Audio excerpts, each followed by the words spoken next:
Hello and welcome to a relatively balmy, not balmy, but balmy, warmish New Year's Eve. December the 31st, 2020. The year of hell is nearly over.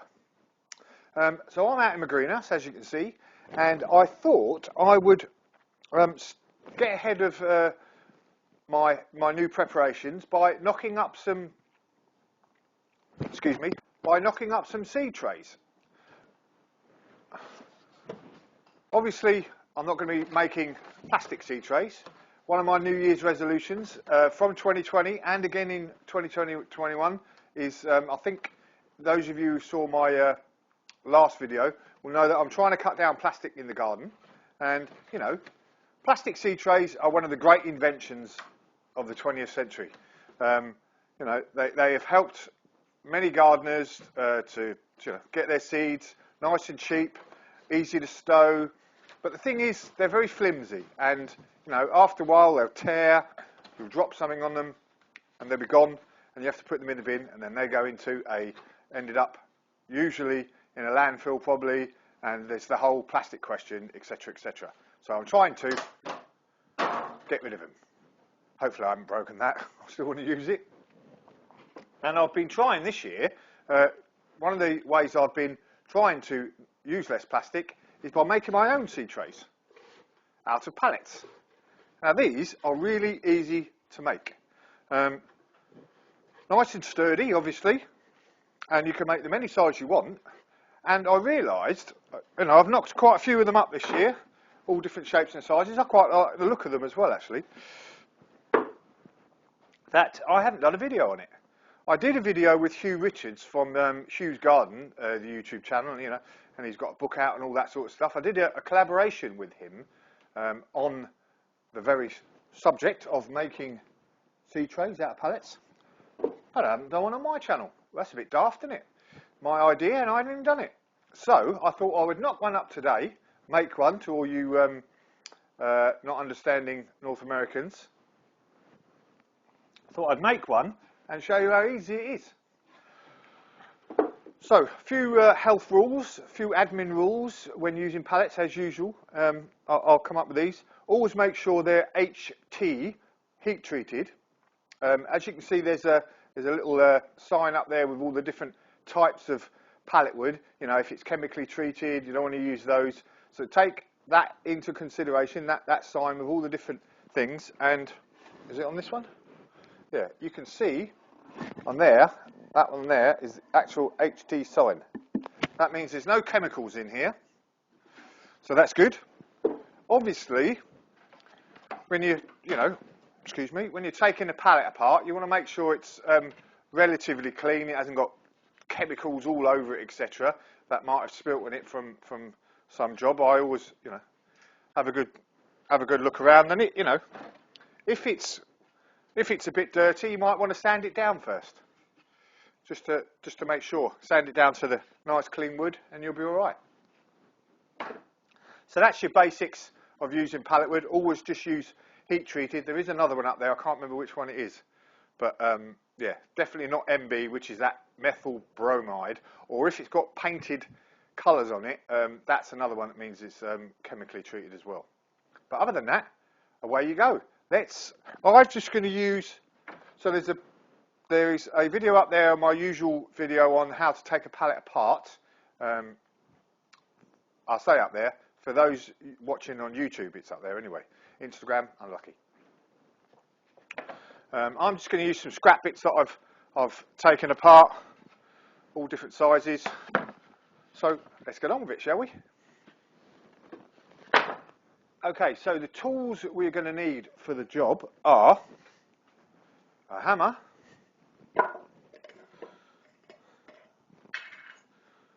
some nice thin nails. Can't remember exactly what sort of size they are. These ones here I've got are about 1.5 inches, 2 inches. Some little nails. Circular saw if possible, or just an ordinary saw. It doesn't really matter, whatever you've got, and something to draw a straight line with. Right, so first things first, what we want to do is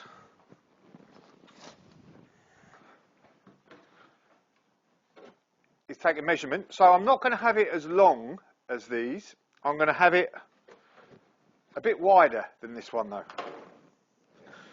And the reason that is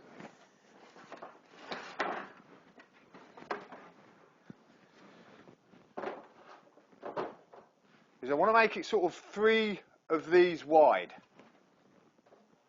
So 1, 2, 3. Makes it a little bit longer, a little bit wider, but I won't have it as long, I don't think. Whatever, really. Okay, so first things first, so we want to cut these lengthwise. So I want it about, I'm going to make them about 50 centimetres long.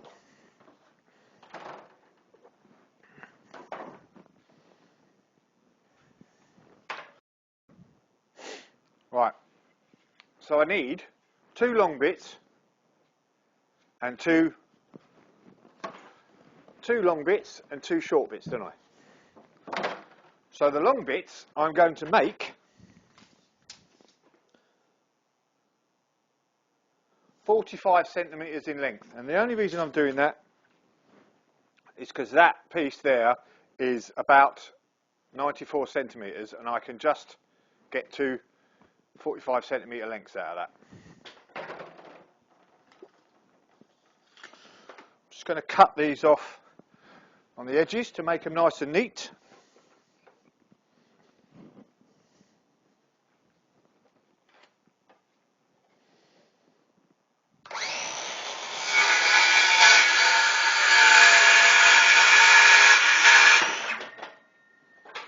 There's one. So, obviously with my new greenhouse, I'm going to need, I've got lots of space, so I'm going to need a lot more seed trays, which is why I'm furiously, as you can see from there, taking apart as many pallets as I can, so that I can knock up loads of seed trays. And it's another one of those good tasks you can do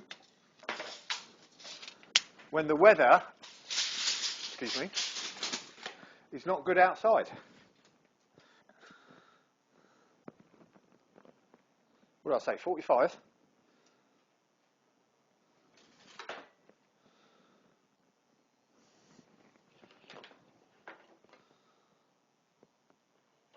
What's the old maxim? Measure twice, cut once.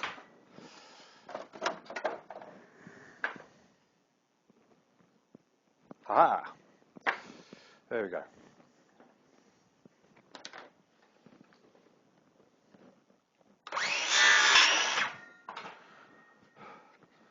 Right, so there's the sides. These particular, this particular wood, this is hardwood as well, which is obviously the best wood you can use for anything to do with the earth, being outside, etc., because it's going to last longer. One of the arguments that people give to me, oh, they don't last very long.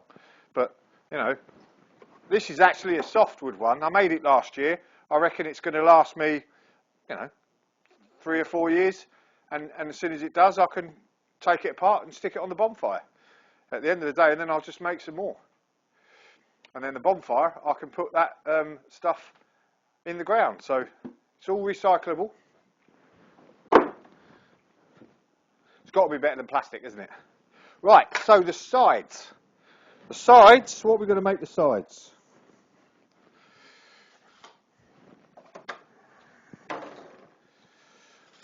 We said 3 wide, didn't we? So, 1,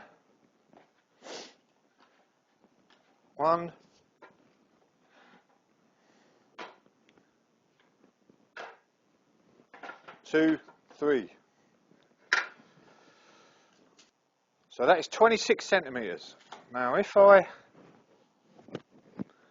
think about that, 26 centimetres, and the bits on the outside. Okay, so 26 centimetres I'm going to make the insides.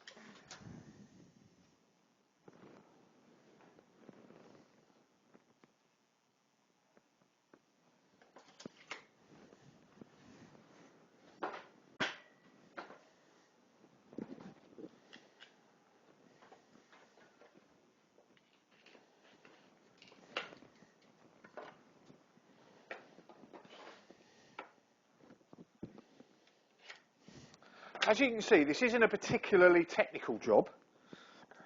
You know, it's a bit of measuring, a bit of cutting, and then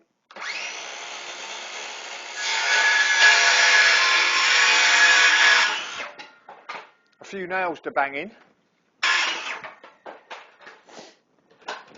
Oop.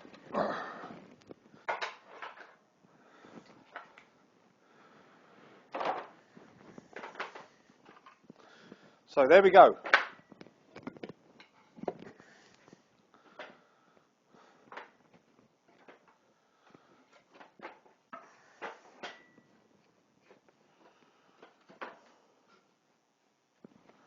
So that is our basic sort of size. Decent size there, I think. Right, how are we going to do this now? I can't remember.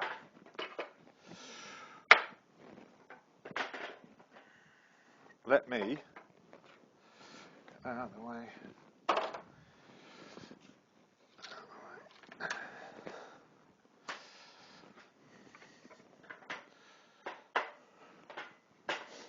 Aha. Oh, I'm going to take my gloves off for this. Or glove.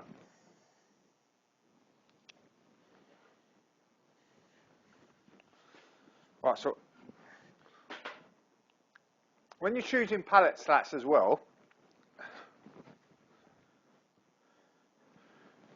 as often, if possible, you want to use as thick as you can, because it's easier to get the nails in then, obviously. This is quite a thin one here.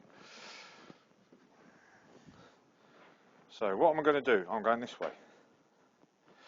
So I'm going to nail the long side in to the short side. So first, put a couple of nails in a little way.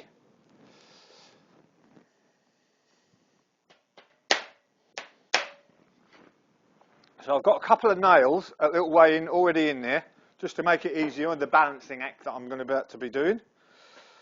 So then,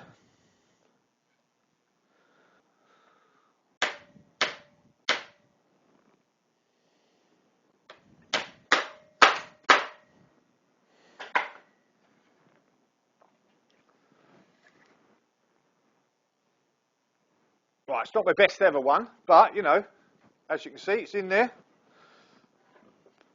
This next one will be easier now.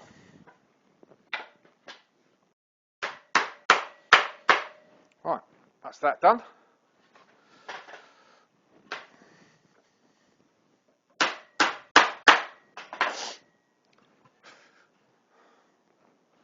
There you go, there's the frame. Nothing particularly difficult, you know.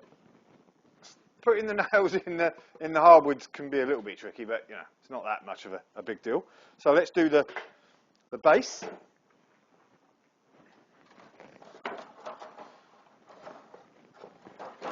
Now what I forgot was that the scrap wood that I've got is all different sizes.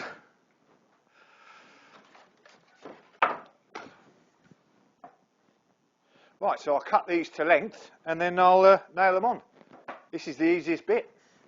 And obviously, if you haven't got them the right size, an easy way to do it is just line them up, get your pencil and draw underneath.